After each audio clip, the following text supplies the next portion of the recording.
My name is Filip, and I would like to talk with you today about one of the most interesting books I've read recently.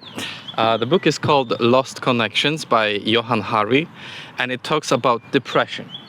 It talks about the symptoms of depression, the reasons for depression, and ways that people can use to reconnect with things that are not working out in their lives. I've made a lot of notes in the book, and I would like to share with you my insights on those topics and summarize this book for you so that you can take the most important information from it quickly and easily. Let's dive in. Lost Connections is divided into 3 distinct chapters. The first chapter is dedicated to demystifying antidepressant drugs, in majority claiming that they are an ineffective way to treat depression, and they are only temporarily healing the symptoms instead of healing the root cause of depression. The second chapter is dedicated to disconnection from those parts of human experience and human nature that make people depressed and cause depression, the actual root of depression. And the third chapter is dedicated to showing ways in which people can reconnect with those dismissed or disrupted parts of human experience, human nature, to reconnect with them and to build health, mental health, physical health, spiritual health, build it back, bring it back to the healthy state. All right, chapter number 1, antidepressants. So the author is demystifying antidepressants in the first chapter of the book. By demystifying, I mean he is mentioning why antidepressants do not work as well as they are promoted and widespread. And he provides studies that represent his point of view. So in the first chapter, the author is describing antidepressants and why they do not work very well curing depression. So in most cases, they work only for a short while, causing lots of side effects. This is what was his experience, Johann's direct experience. He had been taking antidepressants for 15 years, and he said that they never really helped. And if they helped, it was only for a very short while, and then his depression would bounce back and he would be back to the starting point. However, with the side effects of taking those antidepressants, like gaining a lot of weight or feeling empty, emotionally empty, and that was his experience. So the second point I've got for this first chapter is that the big pharmaceutical industry doesn't really benefit from healing the customer. If the customer is healed, the customer is lost. So there are stories of big pharmaceutical enterprises and firms that only would publish carefully selected research that would show that their drugs work. Things like Xanax. The big business model for depression is to provide some form of chemical influence on the brain that is supposed to regulate somebody's emotions and regulate somebody's moods, but it never works long term. And somebody starting with 2 pills a day has to take 4 pills a day after a month, and 6 pills a day after 3 months, and 8 pills a day after 6 months. So there is only as much of these you can take per day, and in the end, you end up as an addict to those pills. So the therapy based on taking those antidepressant drugs is ineffective in the end, because of instead of addressing the root cause of depression, only the top symptom, the most visible symptom, is being suppressed. So it's like building on fire. You pour a little bit of water on that fire, you extinguish a part of it, but the root of the fire is still there, it's still going on. I will quote the author now, that, and the quote is a proper good summary of the first chapter of the whole book, but first chapter specifically of the book. You need your pain. Let it show you what's wrong. Feeling your pain means you are sane. You are in state of sanity. So, of course, pain is a very uncomfortable feeling, and nobody really wants to experience pain, and we run away from it. However, the pain that we are experiencing is showing us what is wrong. So if people overwork, they will feel pain in their bodies. If people do something against them, let's say they drink alcohol, they will have pain in their... alcohol is a toxin, so they will feel pain in their heads.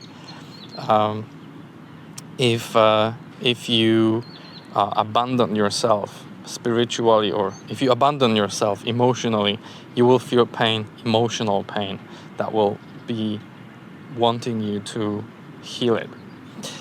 So we feel pain, and we should feel that pain because it's healthy. It's a signal, and we are moving to second chapter now. Pain is a signal of something going wrong, something that is threatening the survival, our survival as an animal. So animals feel pain when there is something wrong, something that threatens their lives. So pain is our guide, and if we listen to the pain, we can find the exact root of why we feel this way. Of course, it's easier just to take some pills and hope that the pain will be gone, so we can suppress the pain and be like, yeah, now I'm fine, I can just do whatever I was doing before and count on being healthy. But it never works. The pain always comes back. And the more you suppress it, the stronger it bounces back. So I talked about the animal side of human experience, and we've evolved to be living in wilderness. In the wilderness. So chapter 2 starts with description of humans being having evolved to live in the wilderness, to live in the outside world, in the among the animals, in the forests, in the around the seas, around the rivers, not in the cities that we currently live at. So the evolutionary adaptation that we've evolved, same as any other animal that evolved any other adaptations, like birds, for example, to fly, or alligators to have very thick skin. We evolved to live in the wilderness, in nature, and live in small tribes of people, about 100 to 200 people. Tribes that everyone would know each other in the tribe, and those tribes would support everyone that is within, and keep a close connection and close cooperation between. There would be a close connection and close cooperation between anyone in that tribe, because that would ensure survival of that tribe. Only in recent thousands of years, since we've developed agriculture about 7 to 10,000 years ago, mostly in the world, we've developed the agriculture, and we have access to the product of agriculture, meaning villages, cities, and now metropolis with millions and millions and millions of people. That is very, very different than how we lived before, and this is evolutionary. This is called evolutionary mismatch. Mismatch in terms of our adaptations being very different to the reality of our experience now. So we shouldn't be where we are now. Our DNA, our genetics haven't caught up to it so far, and that's the main root of depression, is that we are doing things that we are not evolved, we haven't evolved to be doing. The evolution is a pretty slow process. So our current lifestyle is an evolutionary mismatch. We shouldn't be doing what we are doing. Other animals are not doing what we are doing. Only we can do that.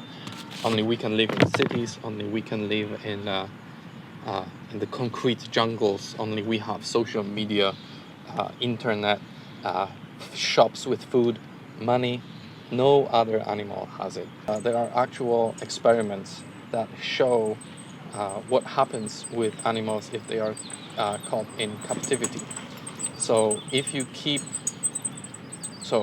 an animal in a captivity, if you take the animal, let's say monkeys, and keep them in the zoo, they stop reproducing. They become bland, they become emotionless, they become depressed, same as humans, because they haven't evolved to be living in that way. Here are the disconnection. Here's a list of disconnections that happened in the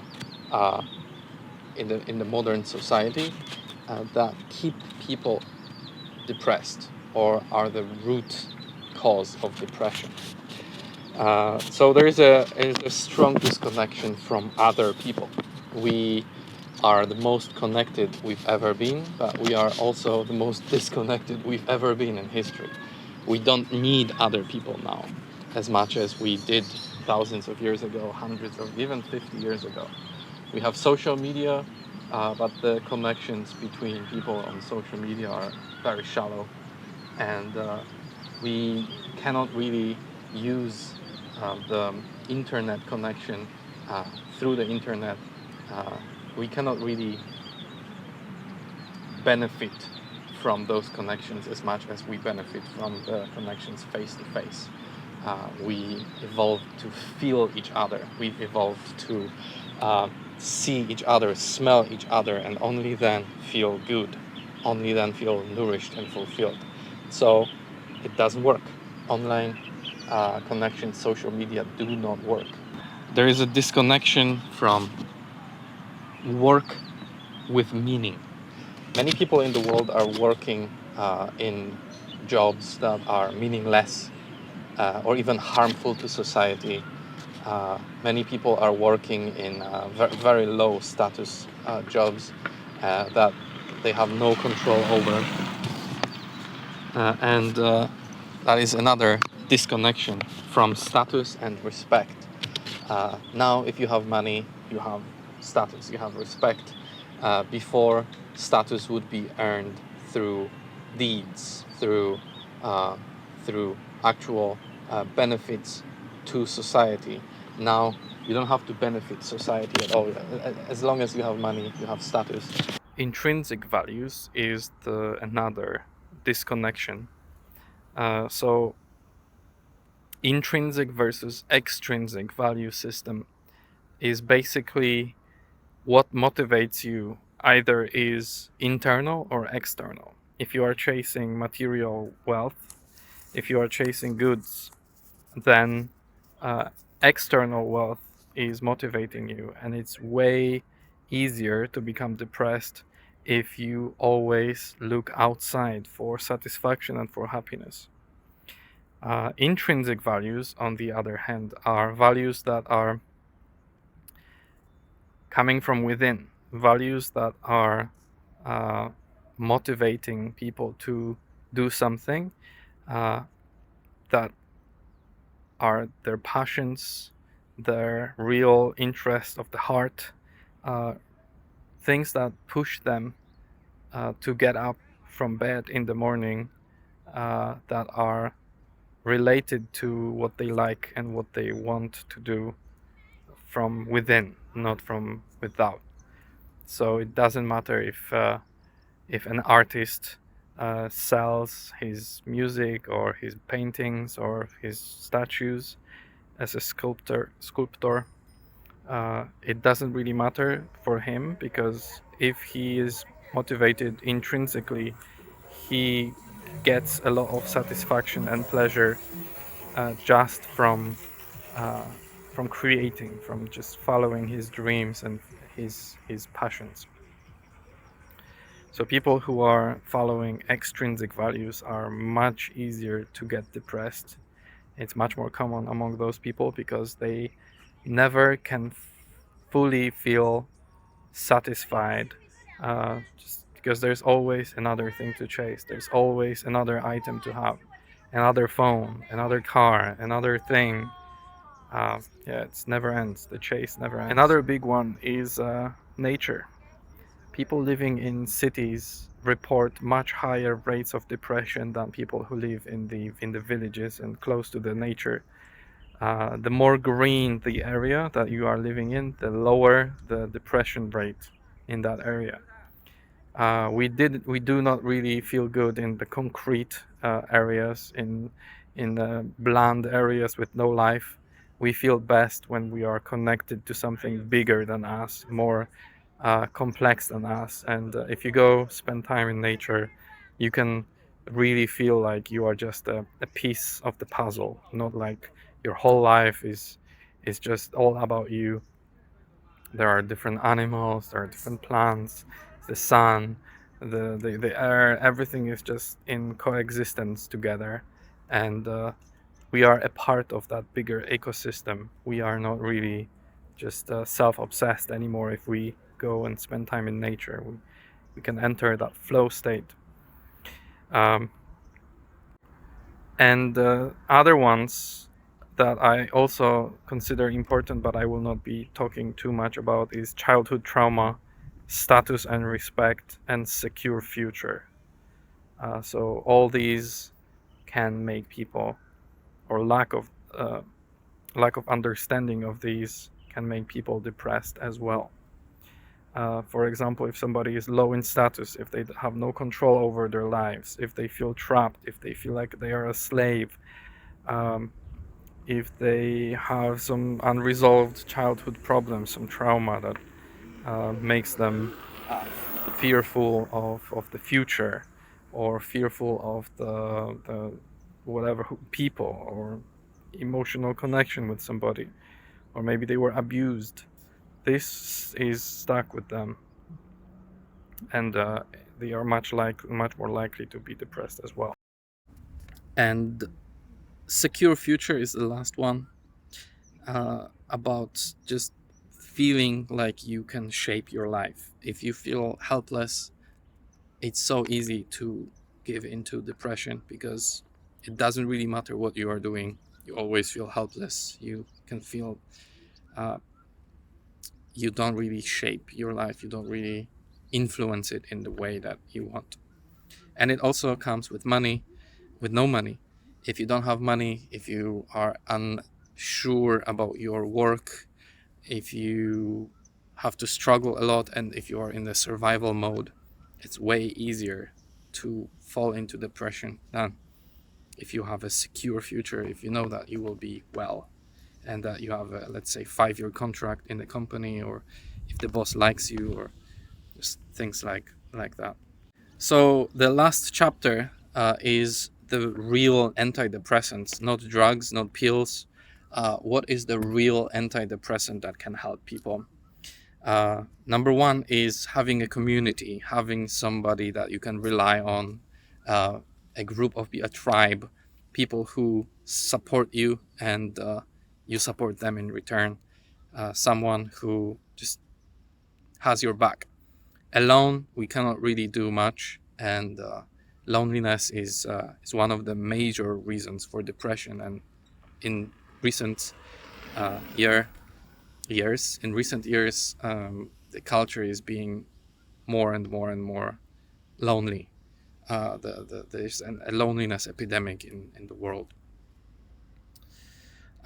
You need to have a bigger cause in life if you want to have heal your depression. If you live your life from day to day and you always think about just basic things, it's way easier to get depressed than if you have a plan for the future, if you have some big dreams, if you try to achieve them. Because materialistic life, it's very basic, and it gets boring and tiresome very quickly if you just do the same things all over. Another antidepressant, a real antidepressant, is being in nature and doing sports, being active physically. Our bodies and our brains are like a muscle. If you don't exercise the muscle, it dies. And our bodies have evolved to help us in nature to survive, to catch food, to run, to climb, to explore. So if you are not doing this, we put ourselves in unfavorable positions. Um, Work with meaning is another one connected with bigger cause. Uh, if you are doing a meaningful work, it's way easier to feel happy and feel satisfied. If you just go to work and you don't care, majority of people don't care. According to the study that was mentioned in the book, about 87% of people don't really care about their work. So they will go to work only to get money, only to survive, only to pass the time. There is no meaning behind it. They don't feel like they are doing something that is really important for the society. So this is a real antidepressant here. And the last one is being needed and being valued. The real antidepressant, being needed, being valued, doing something, providing something for others that is of high quality and that is important for them and that they appreciate. Just being needed. Everyone wants to feel needed. Everyone wants to be important. So if you are unimportant, it's so much easier to feel depressed because you are missing that core human tribal experience of being necessary, of being of use to other people. Connections, yes, connections with others.